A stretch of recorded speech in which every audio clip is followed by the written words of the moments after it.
নমস্কাৰ বন্ধু বান্ধৱীসকল, মুভমেণ্ট জোনলৈ স্বাগতম। আজি মই যাবলৈ ওলাইছোঁ দৰং জিলাৰ এটি প্ৰসিদ্ধ মন্দিৰ। নাম হ'ল xilor burha গোহাই মন্দিৰ, যাক আমি চমুকৈ নাৰিকলি মন্দিৰ বুলি কওঁ। আহক আমি সকলোৱে মিলি দৰ্শন কৰি আহোঁ। মই এতিয়া আহি আছোঁ ব্ৰহ্মপুত্ৰৰ দ্বিতীয়খন দলঙৰ ওপৰেৰে।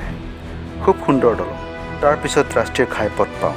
এই ঘাইপথটো পাৰ কৰি মদন কামদেৱৰ মন্দিৰটোৰ কাষেৰে ৰাস্তাটোৰে গৈ আকৌ মই মঙলদৈ যোৱা ৰাস্তাটোত উঠি গৈ থাকোঁ।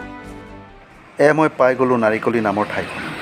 এয়া আপোনালোকে দেখা পাই আছে এই মন্দিৰটোৰ গেটখন। খুব ধুনীয়া গেটখন, বগা ৰঙৰ। চালে চাই থাকিবৰ মন যায়। আপোনালোকে সময় উলিয়াই এবাৰ হ'লেও পৰিয়ালৰ সৈতে আহিব।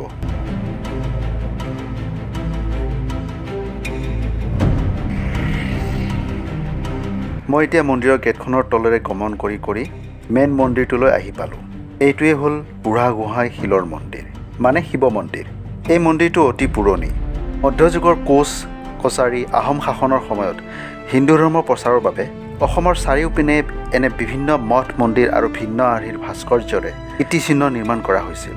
এই মঠ মন্দিৰসমূহৰ ভিতৰত মহানতম মন্দিৰ দৰঙৰ এই xilor খুঁটি বুঢ়া গোহাঁই মন্দিৰ।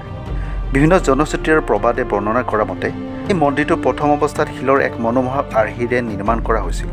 সেইবাবে ইয়াৰ পৌৰাণিক নাম xilor খুঁটি বুঢ়া গোহাঁই বুলি কৈছিল। এইটো এটা হ'ল বিষ্ণু মন্দিৰ।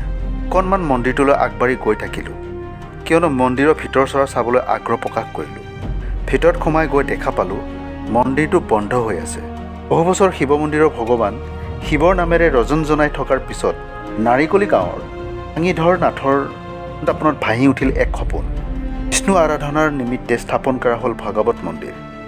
ভাগৱত মন্দিৰ আৰু শিৱ মন্দিৰৰ লগতে মনসা মন্দিৰ নিৰ্মাণ কামো পৰিচালনা সমিতিয়ে হাতত লৈছে।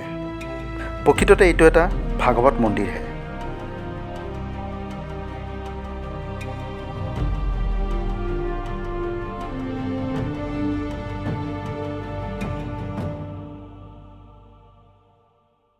এই মন্দিৰৰ চৌপাশ পৰিৱেশৰে এক বিচিত্ৰ দৃশ্যৰে ভৰপূৰ। শান্তিৰ পৰিৱেশ বিৰাজ কৰি আছে। বাহিৰত দুজন লোকে চাফাই কামত অভ্যস্ত হৈ থকা দেখা পালোঁ। এই মন্দিৰটো ৰাষ্ট্ৰীয় ঘাইপথৰ নিচে ওচৰত যদিও যান বাহনৰ শব্দই কোনো ধৰণৰ প্ৰভাৱ পৰা দেখা নগ'ল। এই মন্দিৰটো 15 নং ৰাষ্ট্ৰীয় ঘাইপথৰ দাঁতিত প্ৰকৃতিৰ অনাবিল সৌন্দৰ্যৰ মাজত অৱস্থিত বাবে এই মন্দিৰৰ মহিমাই সকলো ভক্তৰে অন্তৰ জয় কৰিবলৈ সক্ষম হৈছে। কিয়নো এই মন্দিৰৰ ভক্তসকল প্ৰধানকৈ ওচৰৰ গাঁও অঞ্চলৰ লোক হোৱাৰ উপৰিও ৰাস্তাৰে সঘনাই অহা যোৱা কৰা যাত্ৰীসকলৰ প্ৰাধান্যতা বেছি দেখা পোৱা যায়। মহাশিৱৰাত্ৰি পূজাত এই মন্দিৰত অগণন ভক্তৰ সোঁত বয়। প্ৰতি মাহৰ প্ৰতি সোমবাৰে ভক্ত আৰু দৰ্শনাৰ্থী আহি ভিৰ কৰা দেখা যায়। তেতিয়া মন্দিৰৰ চাৰিবেৰ চাকি ধূপ ফল মূল নৈবেদ্যৰ সুগন্ধিৰে সুবাসিত হৈ পৰে। এই মন্দিৰত ভক্ত আৰু দৰ্শনাৰ্থীৰ কোনো ধৰণৰ অসুবিধাৰ সৃষ্টি নহয়। তাৰ বাবে মন্দিৰৰ পৰিচালনা সমিতিখন অধিক সচেতন হৈ থাকে। দৰ্শনাৰ্থীৰ সুবিধাৰ্থে এটি ফুটপাথ নিৰ্মাণ কৰা হৈছে, য'ত নেকি গাঁও অঞ্চলৰ মানুহখিনিও মন্দিৰলৈ সহজে অহা যোৱা কৰিব পাৰে। বুঢ়া গোহাঁই আৰু বিষ্ণু মন্দিৰৰ মাজত আকৌ কীৰ্তন ঘৰ দেখা গ'ল। বুঢ়া গোহাঁই মন্দিৰ, কীৰ্তন ঘৰ আৰু বিষ্ণু মন্দিৰ একোটা চহৰতে অৱস্থিত। চাৰিওফালে এক অনুকূল পৰিৱেশ। আপোনালোকে ইয়ালৈ আহিলে এই ঠাইখিনিৰ পৰিৱেশে আপোনালোকক মনোমুগ্ধ কৰি তুলিব। প্ৰতিদিনে অহা দৰ্শনাৰ্থী আৰু বিবাহ যাত্ৰীৰ বাবে খোৱা লোৱা কৰাৰ সুন্দৰ পৰিৱেশ থকাৰ উপৰিও কোনো ধৰণৰ যান জঁটৰ অসুবিধা নহ'বৰ বাবে গাড়ী ৰখোৱাৰ বাবে এখন খেলপথাৰ আছে। এই সকলোবোৰ চোৱা চিতা কৰে মন্দিৰৰ পৰিচালনা সমিতিয়ে। মন্দিৰৰ ভিতৰ চৰা খুব ধুনীয়া। ওখ ওখ গছবোৰ দেখিবলৈ পোৱা গ'ল। খুব সুন্দৰ পৰিৱেশ। এই শান্তিৰ পৰিৱেশে অকণমান সময়ৰ বাবে হ'লেও আপোনালোকৰ অশান্ত মনটোক প্ৰশান্তি কৰিবলৈ সক্ষম হ'ব।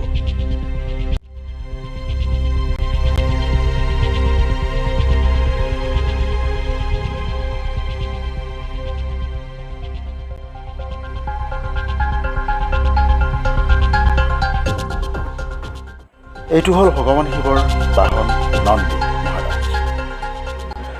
মন্দিৰৰ সন্মুখৰ পিনে চাই থকা অৱস্থাত সুন্দৰকৈ নিৰ্মাণ কৰা হৈছে।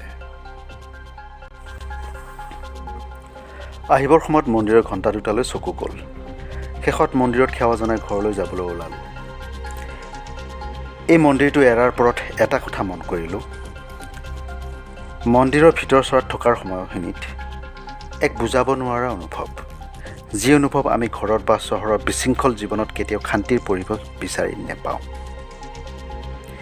এই সময়কণ কেতিয়া পাৰ হৈ গ'ল গমকে নাপালোঁ।